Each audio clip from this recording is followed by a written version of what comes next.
하나님께서 오늘 우리에게 주실 말씀은 잠언서 28장 9절부터 10절까지 대독합니다.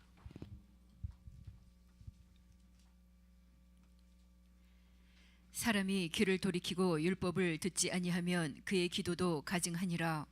정직한 자를 악한 길로 유인하는 자는 스스로 자기 함정에 빠져도 성실한 자는 복을 얻느니라. 아멘. 아멘. 자기 함정에 빠지지 마라 하는 제목으로 말씀을 나눌 때 여러분 모두는 마귀의 함정 속에서 망하지 않기를 바라고 하나님이 열어놓으신 축복의 대로 안에서 꼭 복을 받기를 주님의 이름으로 간절히 축원합니다. 가장 억울한 일이 있다면 이 세상에서 믿었던 사람으로부터 사기를 당하는 것일 겁니다.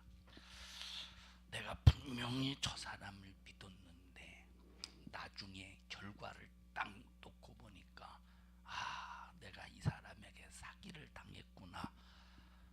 아마 그때는 땅을 치고 후회해도 돌이킬 수 없고 회복할 수 없는 그 상황에 딱 닥치면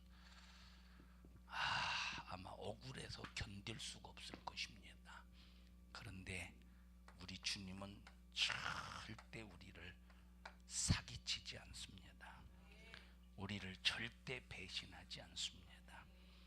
그래서 우리 주님이 나를 끝까지 책임져 주시게 하려면, 그래서 하나님께서 우리에게 율법을 주셨는데, 율법은 나를 보는 거울이다.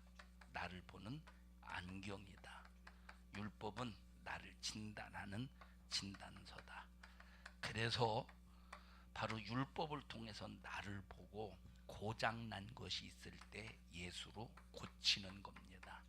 예수로 해결하는 겁니다. 그래서 율법은 진단서요, 예수는 처방전입니다. 그래서 우리가 절대 주님만 믿고 의지하고 신뢰하면 주님은 우리를 배신하지 않는다 하는 것을 여러분들이 잘 기억하시기를 주님의 이름으로 축원합니다. 성경을 보면 하나님의 모사가 있고 마귀의 모사가 있습니다. 이 모사라는 말은 어떤 일을 꾀한다 할 때 이제 그 단어를 모사라고 하는데, 성경에 보면 하나님의 모사가 있고 두 번째 마귀의 모사가 있어요. 하나님의 모사는 첫째, 하나님의 뜻을 도전하고 대적하는 사람들을 하나님께서 멸망시키는 일에 모사를 쓰시고, 또 하나는 바로 하나님의 일이 되도록, 하나님의 자녀들을 구원하도록, 하나님의 백성들을 구원하도록 하는 일에 꾀를 쓰는 것이 바로 하나님의 모사입니다. 다시 말하면 하나님의 모사는 순종하는 자에게는 축복의 대로를 열어가시는 모사요, 불순종하고 대적하는 자는 멸망케 하는 모사라 이 말이에요. 근데 마귀의 모사는 어떤 모사냐? 읽어보세요. 10장 10절, 요한복음 10장 10절 읽어보십시다.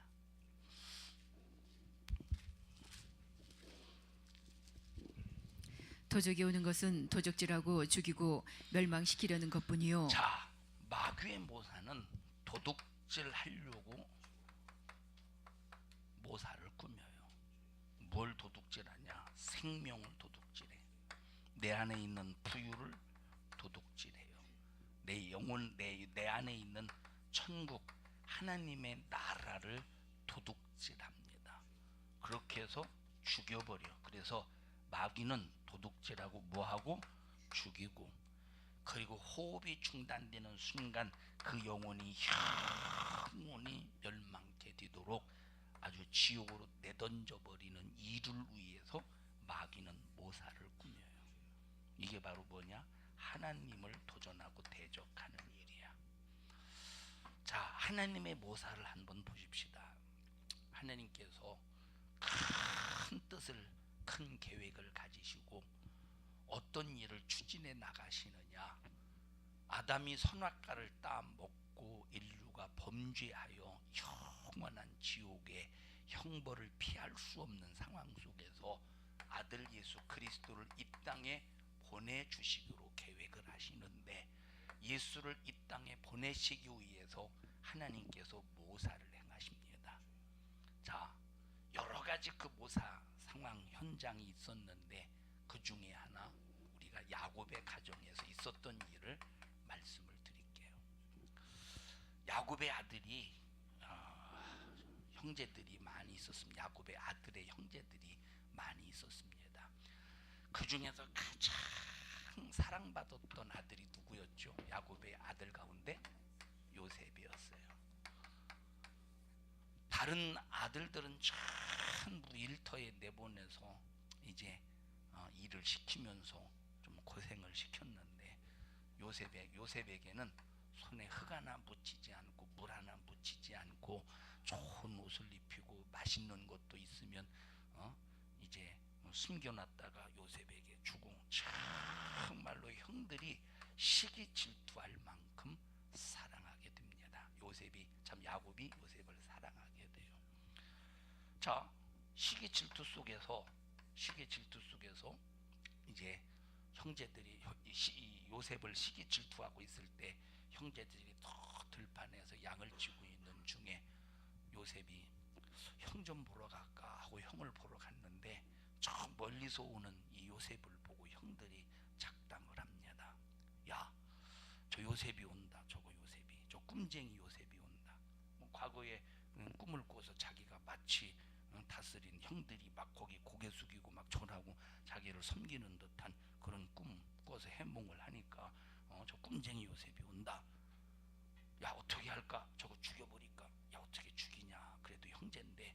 그래서 모이 작당을 해서 결국은 구덩이에 빠뜨려서 미디안 상이 저 이스마엘 상인에게 팔아버려요. 그래도 결국 어디까지가 이제 보디발 애굽의 총리 대신이었던 보디발의 집에서 뭐하게 돼? 이제 모든 보디발의 모든 집을 살림을 맡아서 관리하는 그러한 일을 맡게 됩니다. 자, 보세요. 이것이 사람의 일에서 비롯된 것 같지만 이 모든 것이 하나님의 모사 속에서 이루어지는 거예요. 뭘 위해서? 예수를 이 땅에 보내시기 위하여. 하나님의 모사 속에서. 그러면 하나님의 모사 속에서 요셉의 형제들은 요셉을 파는 일에 불의의 병기로 쓰임 받았어요. 요셉이는 하나님의 모사 속에서 하나님의 뜻을 이루는 일에 쓰임 받았어요. 그래서 하나님의 모사에도 분명히 하나님께서 악하게 쓰시는 사람이 있고 하나님이 선하게 쓰시는 사람이 있더라 이 말이에요. 자, 보디발의 집에서 누명을 써요. 왜냐? 보디발의 아내가 요셉을 보니까 아마 흠모할 만큼 멋있었던 것 같아요. 그래서 막 보디발의 아내가 유혹해도 안 넘어가니까 결국은 요셉이가 막 유혹할 때 자기 겉옷을 벗어 던져버리고 도망 나옵니다. 그러니까 보디발의 아내가 그 옷을 들고, 요셉이 옷을 들고 보디발에게 찾아가서, 자기 남편에게 찾아가서 저 요셉이가 나를 겁탈했다고. 그래서 보디발이가 요셉을 자기 집안에 있는 감옥에 가둡니다. 자기 집안에 있는 감옥에 가두어서 갇혀 있을 때 애굽의 왕 바로의 신하 중에서 술 맡은 관원장과 떡 굽는 관원장이 있었는데, 그 사람들이 여차저차해서 보디발의 집에 있는 감옥에 갇히게 돼요. 그런데 이들이 꿈을 꾸는데 그 꿈을 해몽해 보니까 술 맡은 관원장은 쳐죽임을 당하고 떡 굽는 관원장은 다시 이제 복직이 되는 그런 꿈이더라 이 말이에요. 그래서 이제 해몽을 해주니까 떡 굽는 관원장에게 당신이 복직이 되면 나를 잘 기억해서 바로 왕에게 참 내가 내가 누명을 써서 이렇게 감옥에 갇혔다고 잘 좀 얘기해달라고, 잘 좀 얘기해달라고. 근데 복직이 되었는데, 이 요셉이가 꿈 해몽한 것처럼 그대로 되었는데 복직이 되었지만, 술 맡은 간원장은 쳐죽임을 당하고 똥 맡은 간원장은 복직이 되었는데, 얘기해줘서 바꿔서 말았죠. 미안해요, 고마워요, 알려줘서. 술 맡은 관원장이 복직이 되고 똥 맡은 관원장이 처형을 당했어요. 자, 그런데 가서 얘기해줬어요, 안 했어요? 누명을 벗겨줬어요, 안 벗겨줬어요? 누명을 안 벗겨줬다 이 말이에요. 그래서 이제 그렇게 이제 감옥에서 고생하고 있을 때 어느 날 바로가 꿈을 꾸어. 바로 왕이 꿈을 꾸어. 바로 왕이 꿈을 꾸는데 아무도 해몽을 못하는 거예요. 야, 빨리 해몽할 사람을 찾아와. 빨리 해몽할 사람을 찾아와. 그래서 이제 나중에 요 떡 굽는 참 술 맡은 관원장이 막 생각해 보니까 과거에 자기가 정확하게 꿈을 꾼 것을 해몽해 준 누가 생각나는 거야? 요셉이가 생각나요. 그래서 바로 왕에게 고합니다. 그래서 요셉을 불러들여서 그 꿈을 해몽해 봤더니 그 꿈의 해몽이 뭐냐면 7년 동안 풍년이 든대. 또 7년 동안 풍년이 든 다음에 7년 동안 뭐가 들어? 흉년이 든다 이 말이야. 그래서 이걸 계기로 해서 바로 왕이 요셉을 애굽 전체를 살림을 맡아서 관리하는 총리로 임명하게 됩니다. 군대장관, 보디발은 군대장관이었고, 자, 총리로 임명을 하게 돼요. 그래서 그때부터 7년 풍년이 들었을 때 이걸 지금 애굽 창고에 막 재산을 막 곡식을 불립니다. 그러다가 흉년이 딱 들었을 때 이것을 통해서 엄청나게 애굽의 바로 왕에게 부자가 되게 만들어요. 하나님의 모사죠.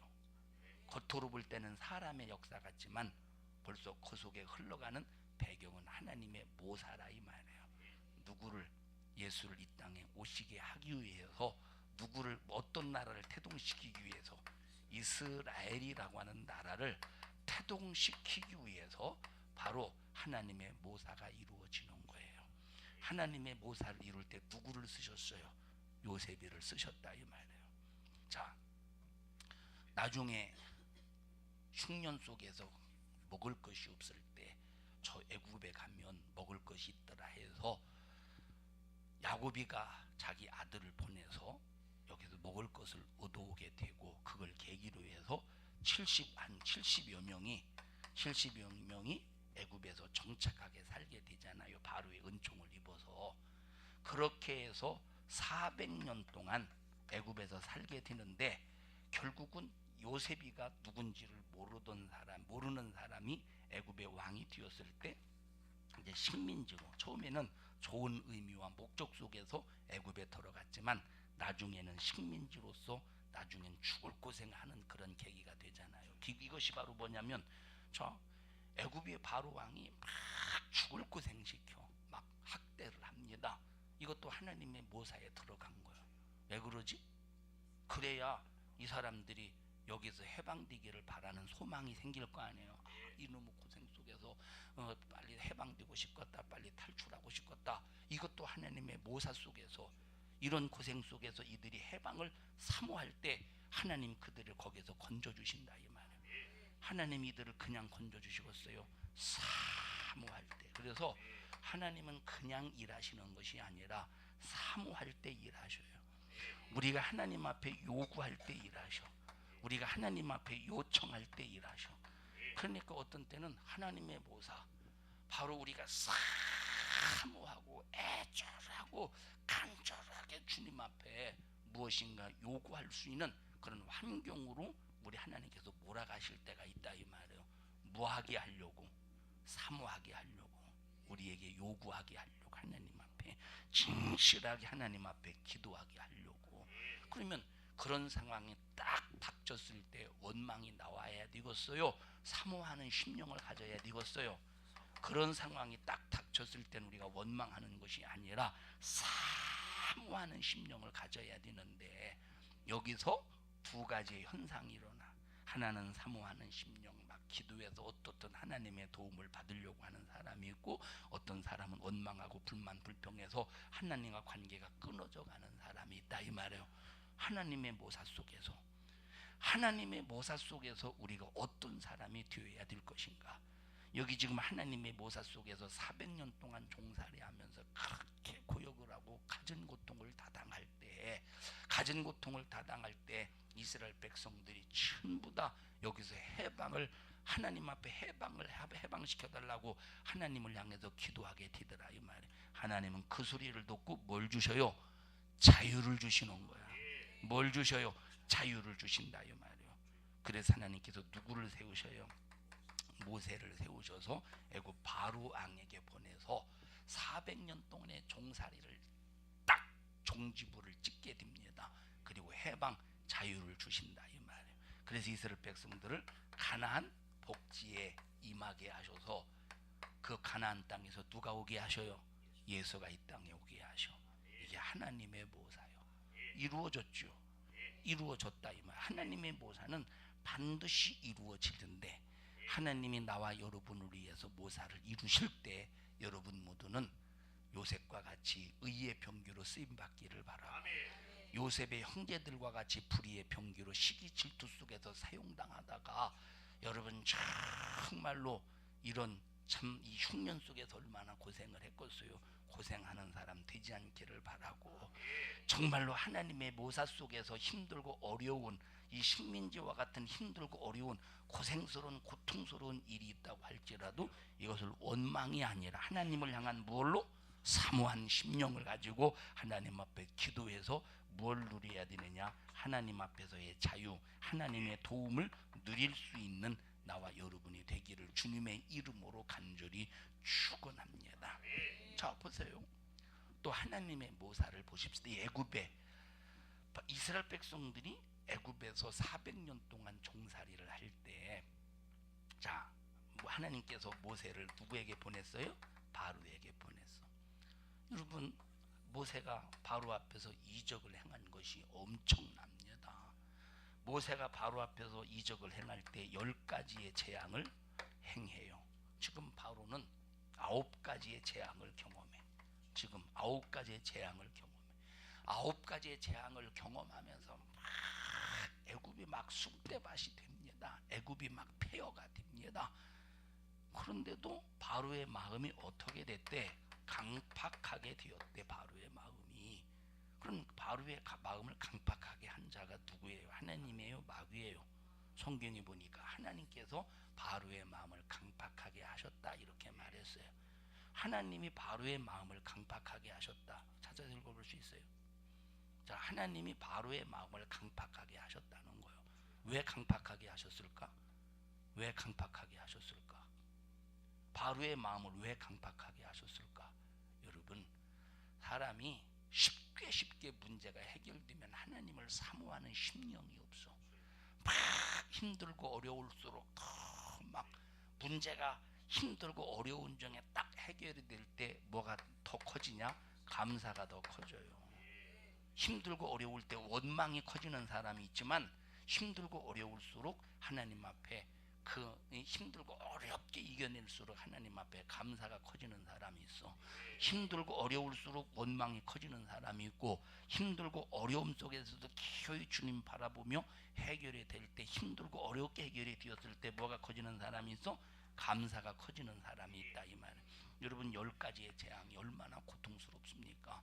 그런데 이 바로의 마음을 강팍하게 하는 것도 하나님의 모사에 들어있는 거예요. 찾았어요?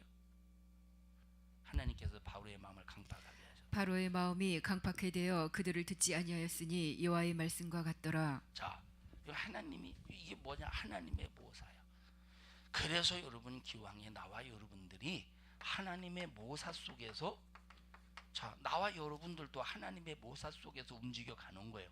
나와 여러분들도 하나님의 모사 속에서 하나님의 역사의 한복판에 획을 긋는 거야. 하나님의 역사를 만들어 간다 이 말. 그러면 기왕에 하나님의 모사 속에서 내 자신이 하나님 앞에 어떤 존재로 쓰임 받아야 되느냐, 대단히 중요한 거. 이건 누가 결정하냐? 내가 결정하는 거야. 그래서 우리에게 주신 것이 뭐냐면 자유의지라 이 말이에요. 자, 하나님께서 하나님의 모사를 이루실 때, 하나님의 모사를 이루실 때 바로의 마음을 강팍하게 할 때 하나님이 바로가 원래 착한데, 바로가 원래 선한데, 의로운데 하나님이 바로의 마음을 강팍하게 하셨겠어요? 아니라 이 말. 본 바탕이, 바로의 마음의 본 바탕이 악해.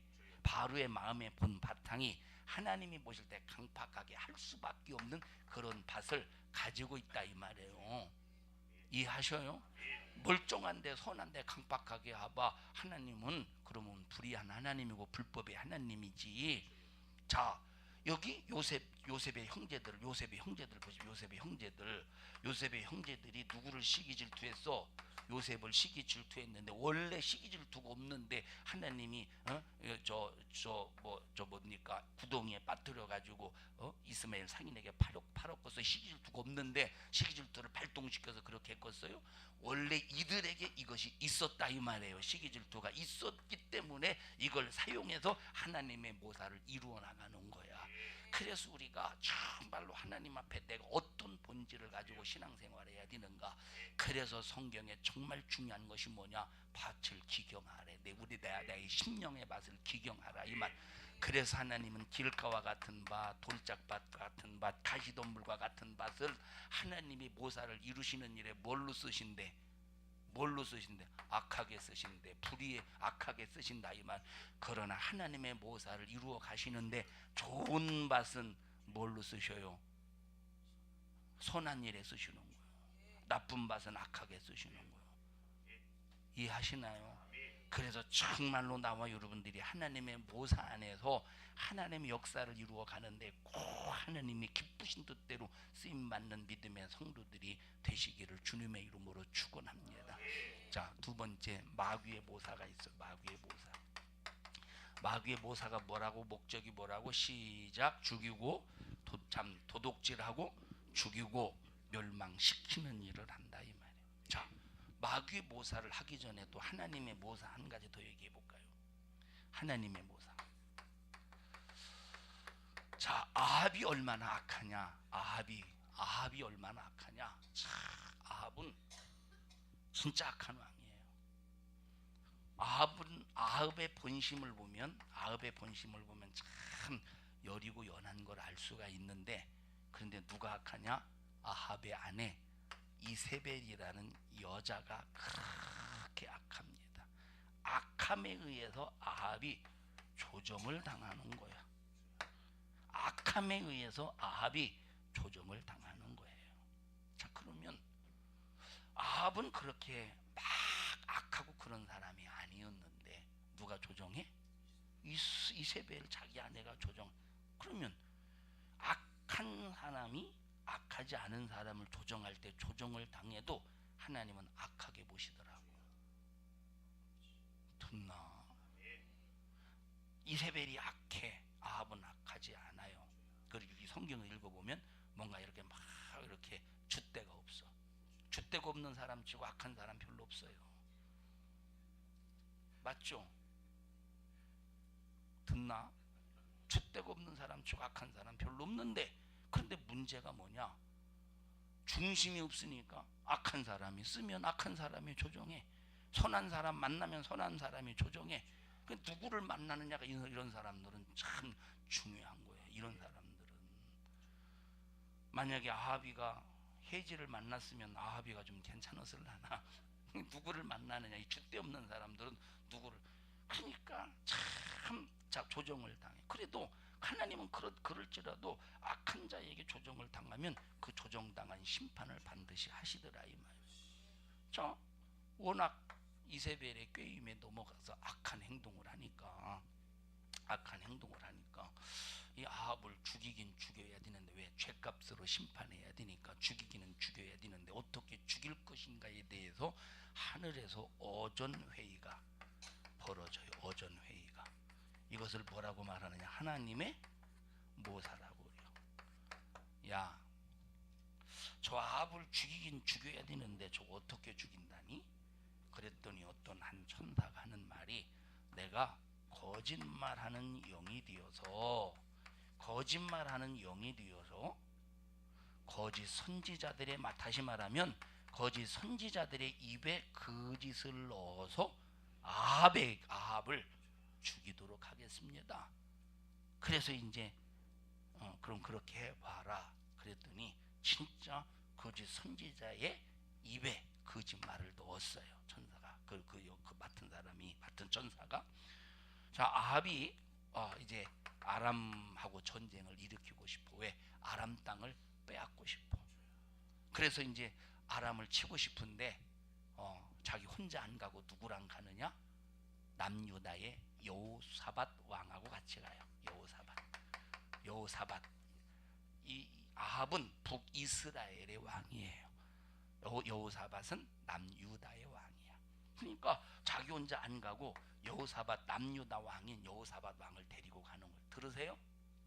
데리고 가는 거예요. 자, 데리고 갈 때 여호사밧을 총사령관으로 이제 사돈지간입니다. 사돈지간이야. 이제 아합의 딸을 이제 여호사밧 아들에게 이제 주어서 결혼을 시킨 사돈이 총지휘관이 되십시오. 명예를 딱 주니까, 감투를 주니까 여호사밧이 좋아합니다. 그러니까 당신이 왕의 옷을 입고 나는 일반 평범한 군사 옷을 입겠습니다. 왜 그랬느냐? 벌써 아합은 자기가 살려고, 왜냐면 만약에 왕의 옷을 입었다가 저거 왕이다 하고 이 적군 아람 군대가 자기를 만약에 화살을 쏘고 칼을 휘두르면 자기가 죽을까봐, 자기 아합이 죽을까봐 여호사밧에게 왕의 옷을 입힌다 이 말이에요. 듣고 있어요? 자, 입었어요. 그러니까 막 여호사밧은 막 좋아가지고 자기를 대우해 주니까 막 좋아가지고 막 의기양양하게 군대 앞으로 돌격. 전쟁이 막 벌어질 때, 시끌벅적하게 벌어질 때 아람 군대가 저 왕 저기 있다, 아합 왕 저기 있다. 지금 아람은 지금 아합 왕을 쳐 죽이기로 아주 작정하고 계획하고 아람 하나만 딱 이제 목표로 삼았어요. 왕의 옷을 입었으니까 저기 아합인 줄 알고 딱 가서 보니까, 목소리 들어보니까 아합이 아니야. 아합이 아니네. 그리고 이제 여호사밧은 살려줘. 자, 그런데 막 복잡한 전쟁 속에서 아람 군대 어떤 군사가 활을 딱 쏘긴 쐈는데, 그냥 아합이를 죽이려고 쏜 게 아니라 그냥 활을 당겼는데 아합이의 가슴에 정통으로 맞아요. 집에 가다가 죽어버렸어. 뭘로 이루어진 거예요? 하나님의 모사로 이루어진 거예요. 자, 어떤 모사냐? 여호사밧이 전쟁에 나가자고 하니까, 그래도 이제 여호사밧은 좀 하나님을 인식했던 왕이었잖아요. 그래도 우리가 그냥 나가지 말고 그래도 선지자의 말을 한번 들어보자, 선지자의 예언을 한번 들어보자 해서 이제 요청을 하니까 아합이가 그러자고 해서 어떤 선지자를 불러들였느냐? 아합에게 항상 좋은 말만 해주는 선지자를 불러들였어. 선지자들을. 자, 근데 또 미가야 선지자가 있네. 이 미가야 선지자가 있는데, 이 선지자는 항상 흉측한 예언만 해. 아합이 뭐 안 되는 뭐 그런 예언, 호통치는 그런 예언. 근데 누가 진짜 예언이야? 예? 누가 진짜 예언이에요? 이게 진짜 예언이고, 나머지는 싹 다 아부형이라 이 말이에요. 좋은 말만 해주는 선지자는 아부형이야. 그러니까 어전 회의에서 거짓말하는 영을, 미가야 선지자에게 거짓말하는 영을 부어서 거짓말하게 해요. 이 거짓 선지자에게 거짓말하는 영을 부어서 거짓말하게 해요. 벌써 자기 속에 거짓이 있는 사람에게 거짓의 영을 부어서 하나님이 모사를 이루신다 이 말. 그래서 내 밭이 어떤 밭인가가 대단히 중요한 거예요. 하나님이 나를 어떻게 쓰시느냐, 이 밭이 대단히 중요하다 이 말. 그래서 주여 나를 선한 밭, 의의 밭이 되게 해주세요. 나를 착한 밭이 되게 해주세요. 나를 정말로 하나님이 쓰실 수 있는 아름다운 밭이 되게 해주세요. 딱딱한 길가밭과 같은 밭. 자, 그 전에 신장로가 있을 때, 신장로 포장이 되지 않은 신장로, 여기 얼마나 자동차들이 많이 왔다 갔다 합니다. 그러니까 막 딱딱하게 굳어요. 이 신장로 같은 길가박과 같은 그런 마음이 비어서 아무리 하나님의 말씀이 들어가도 너무 굳어져서 말씀이 들어가지가 않아. 말씀의 씨가 딱 떨어져도 뿌리를 내릴 수가 없어. 와서 새가 쪼아 먹어. 이런 길과 같은 밭을 하나님이 모사를 쓰실 때는, 하나님의 모사 속에서 쓰실 때는 바로 이런 데 쓰신다 이 말이에요. 이해하시어요? 그래서 하나님이 모사를 이루실 때, 하나님이 나를 쓰실 때 가룟 유다와 같이 쓰는 게 아니라 정말로 성령을 임하게 하셔도 충분히 하나님의 뜻을 이루겠다라고 믿어질 그런 제자들과 같이 쓰임 받아야 되는 거예요. 미가야와 같이 쓰임 받아야 돼요. 그지 선지자와 같이 하나님의 모사를 이루는 일에 쓰임 받는 게 아니라, 결국 아합 왕이 죽었죠. 하나님의 모사 속에서 죽은 거예요? 아니면 중구난방 속에서 죽은 거예요? 하나님의 모사 속에서 죽은